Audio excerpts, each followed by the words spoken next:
हमारा fourth lesson है end of term. Related तो ये भी एजुकेशन से है, ठीक है।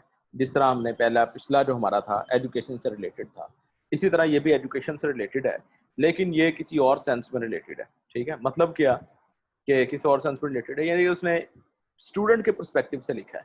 पहले तो पर्सपेक्टिव था ना कि टीचर्स क्या सोचते हैं, डीन्स क्या सोचते हैं, या जो कॉलेज के बड़े हाई पोस्ट पे लोग हैं वो क्या सोचते हैं, एक्सपीरियंस्ड लोग हैं, ठीक है, वो क्या सोचते हैं। तो ये ऐसे जो है इसके अंदर सिर्फ स्टूडेंट का पॉइंट ऑफ व्यू दिया है कि बच्चे जो हैं, जो कैंडिडेट्स या स्टूडेंट्स हैं, वो स्कूल के बारे में क्या सोचते हैं, ठीक है। कॉलेज की बात नहीं है, स्कूल के बारे में है। और ये लिखने वाला जो है डेविड डेचिस, ये बहुत शानदार राइटर है और इसने इंग्लिश लिटरेचर की हिस्ट्री भी लिखी हुई है। और राइटर बड़ा बड़ा अच्छा राइटर है, जो आपको पता लगेगा अगर आपको थोड़ी सी इंग्लिश की समझ हो तो आपको बड़ा मज़ा मज़ा आएगा जिस तरह के ये एक्सप्रेशंस लेके आता है, जिस तरह यानी कि अपनी बात को एक्सप्लेन करता है। तो एंड ऑफ टर्म इसका नाम उसने रखा है, यानी कि एक टर्म का खात्मा हो गया। जिस तरह आप लोगों की टर्म खत्म हो गई थी, मार्च में खत्म हुई थी ना आपकी टर्म, इसी तरह स्कूल की टर्म भी आपको पता है कि मार्च के अंदर जब पेपर दे देते हैं बच्चे तो उनकी टर्म खत्म हो जाती है और उसके बाद फिर अगली टर्म शुरू होती है। अच्छा, तो उसने एंड ऑफ टर्म उसका नाम लिख दिया है कि बस ये यानी कि वो शुक्रगुजार पोजीशन में है, बड़ा शुक्र अदा कर रहा है कि शुक्र है, अभी जान छूट गई हमारी, ठीक है। और कॉलेज स्कूल के अंदर वो बताएगा कि तकरीबन हर बच्चे की यही सोच होती है कि मेरी जान छूट जाए, ठीक है। बेशक जितना मर्जी लाइक बच्चा हो, जितना मर्जी जो मर्जी बच्चा हो, उसकी यही सोच ज़रूर होगी कि कॉलेज स्कूल के अंदर उसे दम घुटने का एहसास होगा या उसको एक टेंशन होगी फजूल की, ठीक है। या कभी कोई बच्चा बैठ के सोचेगा यार अभी पता नहीं मैंने कितने साल इसी रूटीन में रहना है, ठीक है, 5 साल यही काम करना है, 6 साल यही काम करना है, बच्चा ये जो सोचता है और फिर जो है ना परेशान होता है। तो बहरहाल अब हम शुरू करते हैं और आप देखेंगे कि उसने बड़े मज़ाहिया अंदाज में भी और बड़ी अच्छी जज्बाती बातें भी की हैं कुछ, और कुछ जो है बड़ी मज़ाहिया बातें भी की हैं। कहता है, I believe a school teacher wrote a book some years ago with title Friday thank God. कहता है कि मुझे याद है कि या मेरा ख्याल है कि एक स्कूल टीचर था जिसने एक किताब लिखी थी कुछ साल पहले, और उसका नाम उसने क्या रखा था, फ्राइडे थैंक गॉड, कि जुमे का दिन आया और खुदा का शुक्र है कि जुमे का दिन आया। क्यों उसने कहा था, क्योंकि जुमे के बाद हफ्ता इतवार छुट्टी होती थी, वीकेंड था ना फ्राइडे, तो उनको स्कूल की छुट्टी होती थी सैटरडे को भी और संडे को भी। That phrase expresses perfectly my attitude to the arrival of weekend during term time when I was a school boy। और कहता है कि ये जो उसने बात की, टर्म है जो उसने ये फ्रेज जो इस्तेमाल किया फ्राइडे थैंक गॉड का, कहता है कि ये एग्जैक्टली वही फ्रेज है जो मेरे दिल में है, ठीक है। यानी कि जो मैं कहना चाहता हूँ, मेरा बिहेवियर जो था ना स्कूल लाइफ के बारे में, वो बिल्कुल ऐसा ही था, ठीक है जी। और वो कब होता था स्कूल के अंदर, जब टर्म टाइम चल रहा होता था, यानी कि अपनी टर्म्स चल रही होती थी और उसके अंदर वीकेंड आता था, तो कहता मैं यही कहता था फ्राइडे थैंक गॉड, भाई बड़ा अल्लाह का शुक्र है फ्राइडे आ गया। आगे क्या बताता है, the daily grind of school with its abundant homework, its fierce competition, the sense of never being able to relax passed heavily upon me in spite of the fact that I often enjoyed the actual classroom work। कहते हैं कि जो daily grind of school, school की रोजाना की जो मश्क थी, ठीक है, ग्राइंड कहते हैं मश्क को, तो कहते हैं मतलब यानी कि एक मश्क के अंदर आप बार बार एक ही काम आप कर रहे हैं, ठीक है ना, डेली ग्राइंड, एक ही काम रोजाना करते हैं। विद इट्स अबंडेंट होमवर्क, और घर का काम बहुत ज्यादा मिलता है, हर स्कूल में मिलता है, ठीक है, आपको भी बड़ा मिलता होगा, हर स्कूल में बहुत मिलता है। इट्स फियर्स कंपटीशन, और उसके अंदर कंपटीशन, जो लाइक बच्चे होते हैं उनका कंपटीशन बहुत टाइट होता है, ठीक है। और किस लिए टाइट होता है कि उन्होंने हर सब्जेक्ट के अंदर आगे निकलना होता है ताकि वो फर्स्ट आ सकें, ठीक है, या सेकंड आ सकें, जो भी कंपटीशन बहरहाल होता है।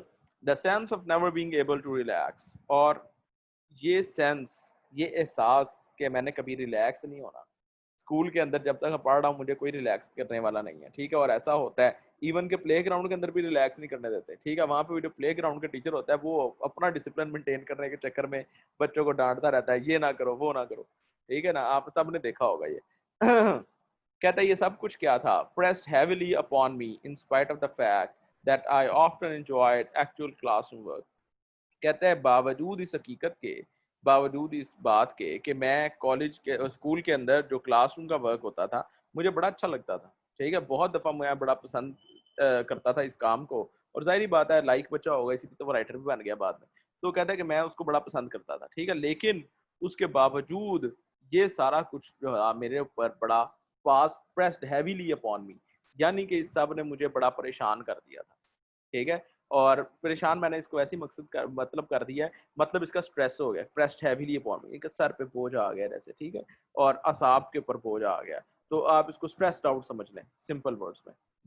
Waking up in the morning with the knowledge that one simply had to get out of the bed, that there was no possibility of turning over for an extra dose, and seeing the hours of school stretching ahead was a dismal experience, especially on a Monday.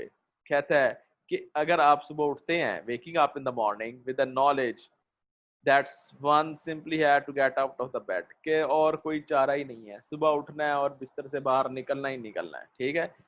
जो आप पहले सोचते रहे हैं, इस pandemic से पहले जो आप सोच रहे थे कि यार सुबह उठ के बाहर निकलना ही पड़ेगा, अब तो बेशक सारा दिन बिस्तर में पड़े रहें, कोई कुछ नहीं कहेगा, क्योंकि सबको पता है कि बाहर भी नहीं ज़्यादा जाना।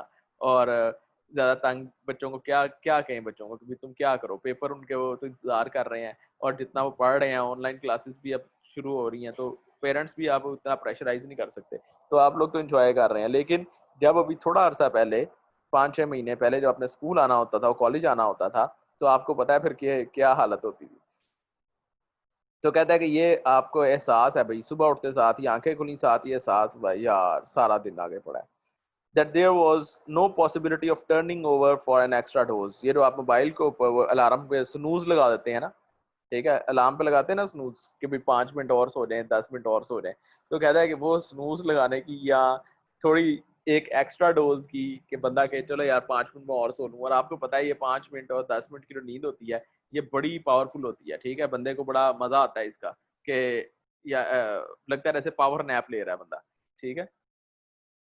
तो वो कहता है एक जी, तो वो कहता है कि ये सारा जो काम था ये उसके लिए पॉसिबल नहीं था, यानी कि अगर एक्स्ट्रा डोज के लिए वो सो जाता, ऐसा उसके लिए पॉसिबल नहीं था। And seeing the hours of school stretching ahead, और ये देखना कि भाई स्कूल के सारे घंटे भी मौजूद पड़े हैं, यानी कि 6-7 घंटे अगले बुक हैं, वो द डिजमल एक्सपीरियंस, बड़ा कहता है बुरा, और आप कह सकते हैं इसे मायूस कुन एक्सपीरियंस है, या बड़ा मायूसी वाला पैसिमिस्टिक किस्म का एक्सपीरियंस है, स्पेशली ऑन अ मंडे, खास तौर पे पीर के रोज।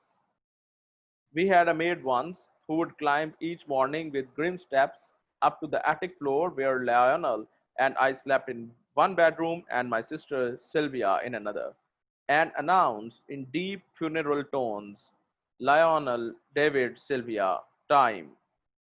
कहता है कि हमारी एक मेड हुआ करती थी, अपना वाकया बता रहा है बचपन का, कहता है हमारी एक मेड हुआ करती थी जो कि सुबह सुबह रोजाना सीढ़ियाँ चढ़ के आ रही होती थी, ठीक है। अब ये इनकी सीढ़ियाँ जो है ना, लकड़ी की, पुराने जमाने के जो घर होते थे लकड़ी की सीढ़ियाँ हुआ करती थी, तो लकड़ी की सीढ़ियों पे कहता है कि वो ग्रिम स्टेप्स के साथ, जैसे धप धप धप करके कोई आ रहा है, ठीक है, जिस तरह आप कोई ड्रोनी फिल्म अगर देखते हैं तो उसके अंदर भी फुट स्टेप्स की आवाज़ आ रही होती है, बड़ी ग्रिम किस्म की, बड़ी एक खौफनाक है, सीरियस आप कह लें, up to the attic floor, और वो यानी कि जो फर्स्ट फ्लोर आप समझ लें उस पे आती थी, और जहाँ पे कौन कौन सो रहा है, Lionel and I slept in one bedroom and my sister Sylvia in another. Lionel ये इसका भाई है, ये डेविड और लियोनल ये एक बेडरूम में सोते थे, और इसकी जो बहन थी सिल्विया वो दूसरे में सोती थी, और वो आके क्या करती थी, and announce in deep funeral tones, और वो बड़े ऐसे टोन उसकी ऐसी होती थी जैसे कि तो बंदा फौत नहीं हो जाता, फ्यूनरल टोन्स, ठीक है, किसी की वफात की जैसे खबर हो, इस तरह की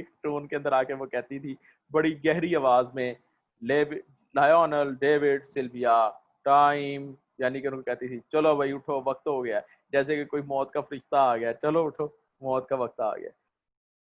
I used to lie waiting for that ominous tread on the uncarpeted attic stairs. अब वो स्टेयर्स के ऊपर उन्होंने जो एटिक स्टेयर्स थी उनकी, क्योंकि मैंने बताया आपको लकड़ी की हुआ करती थी, तो उसके ऊपर कारपेट नहीं था, ठीक है।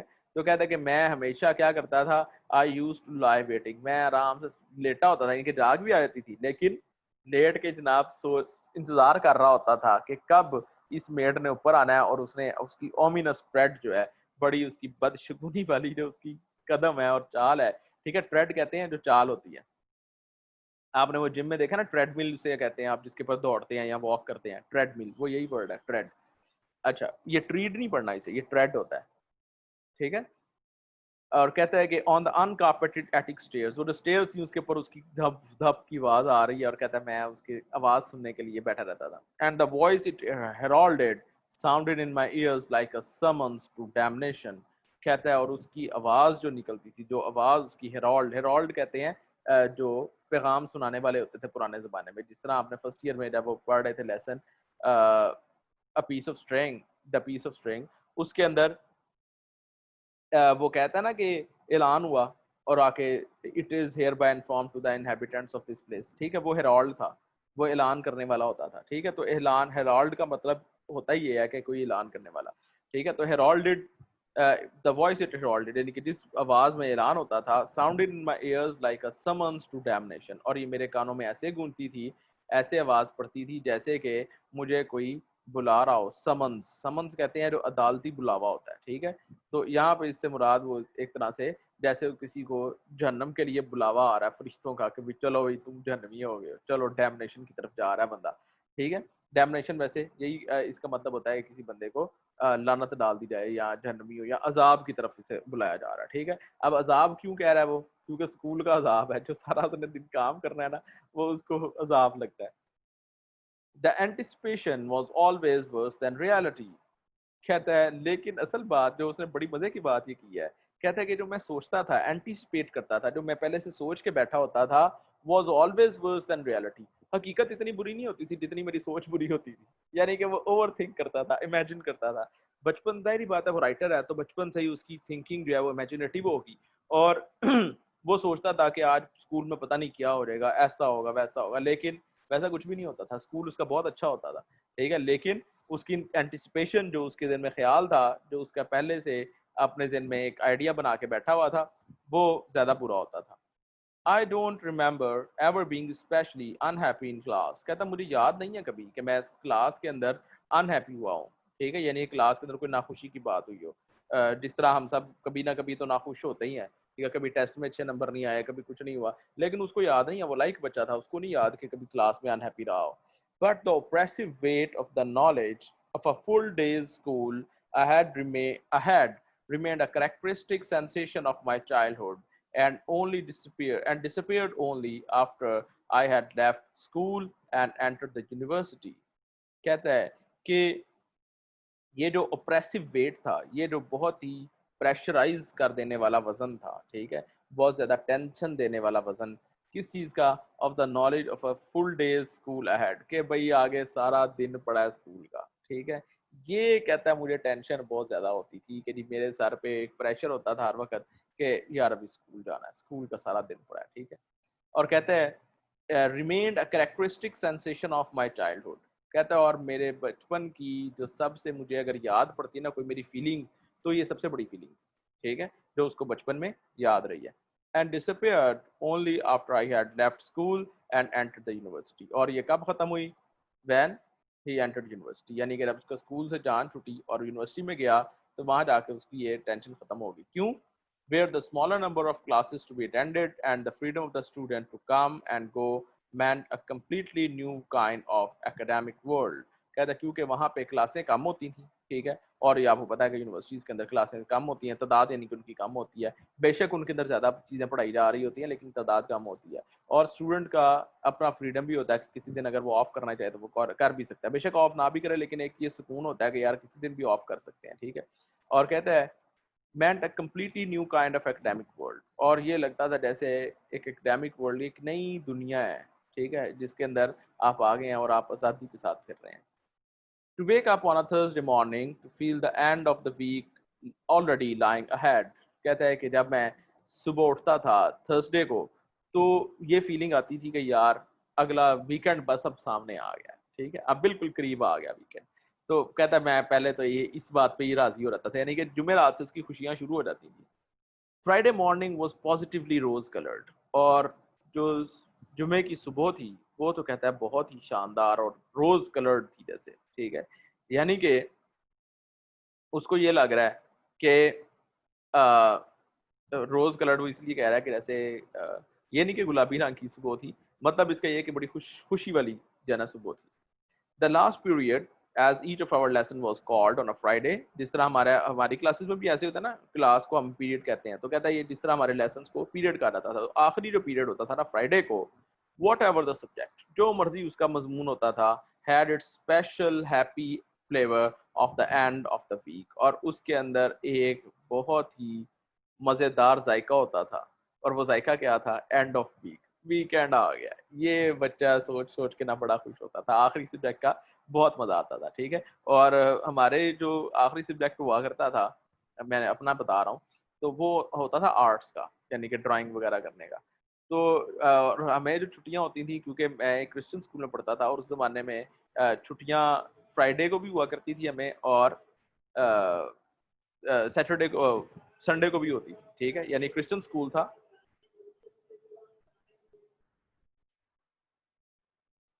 तो हमारे 2 छुट्टियाँ होती थी, फ्राइडे की भी और संडे की भी। और ये क्यों होती थी? क्योंकि क्रिश्चियन स्कूल था, तो एक मुस्लिम्स के लिए छुट्टी होती थी फ्राइडे की, और एक क्रिश्चियंस के लिए संडे की, ठीक है। अब दरमियान में जो हफ्ता होता था, वो दिन हमारा, आप समझ लें कि वो पॉजिटिवली रोज़ कलर्ड ही होता था। वो इसलिए, और वो ऐसा ही तकरीबन होता था कि हम सारी क्लासेस को एन्जॉय कर रहे थे। उसकी वजह क्या थी कि एक तो आप फ्राइडे को फ्रेश होके आए होते हैं, ठीक है। और सैटरडे को हमें सिर्फ एक तरह से मज़ीद पढ़ाई नहीं होती थी, सिर्फ होमवर्क्स दे देते थे कि आप संडे को ये काम कर लीजिएगा, ठीक है। और अगर कभी-कभी कोई छुट्टी हफ्ते की भी आ जाती या खुद कर लेते थे, ओए होए! उसका तो मज़ा ही कुछ और होता था, ठीक है। तो ये हर बच्चे की फीलिंग होती है, जो मर्ज़ी स्कूल में चला जाए और जितना मर्ज़ी कोई अब क्लेम करता हो कि जी मैं स्कूल में बहुत लाइक था, और ये बेशक जितना मर्ज़ी लाइक हो, ये राइटर भी बहुत लाइक था, लेकिन छुट्टियों का बच्चे को शौक होता ही है। अच्छा, और क्या कहता है? And one walked home from school on a Friday afternoon, Friday afternoon यानी कि दोपहर का जो सहपहर होती है, यानी कि 12-1 बजे, जितने बजे भी। तो कहता है जब मैं फ्राइडे को जब स्कूल से वापस आ रहा होता था, however much homework had been assigned for the Monday, बेशक जितना मर्जी पीर के लिए काम दिया, मंडे को जितना मर्जी काम चेक होना है, टेस्ट होने हैं, ये आपको पता है हर टीचर की, ये सारे टीचर्स की हैबिट होती है कि वीकेंड पे काम दे दो, बच्चे जनाब फारिग ना बैठे, ठीक है। तो मंडे को जब वो आता था, तो काम तो उसका बेशक जो भी उसने किया होता था काम, तो उसको इसकी टेंशन नहीं थी, ठीक है? पढ़ाई की उसको टेंशन नहीं थी। लेकिन जो उसको टेंशन क्या थी कि उसको जैसे किसी ने कैद किया हुआ है, ठीक है? तो फ्राइडे की आफ्टरनून जब वो वापस आ रहा होता था, तो कैसे वापस आता था? With the tread of an escaped prisoner, ऐसे जैसे कि कोई कैदी छुटा हो, और उसकी कैदी छुटे हुए की चाल कैसी होगी? दौड़ता-दौड़ता आ रहा होगा, चल तो कम ही रहा होगा, दौड़ता आ रहा होगा। Friday night, with 2 solid days before school again, was the best night of the week. कहता है और फ्राइडे की जो रात थी, ठीक है, ये बड़ी बेहतरीन रात हुआ, क्योंकि उसे पता था कि भाई अगले 2 दिन छुट्टियां हैं, ठीक है, और 2 दिन के उसके प्लान होंगे, मैच खेलना है, जो भी सारे प्लान जिस तरह आप लोगों के होते हैं।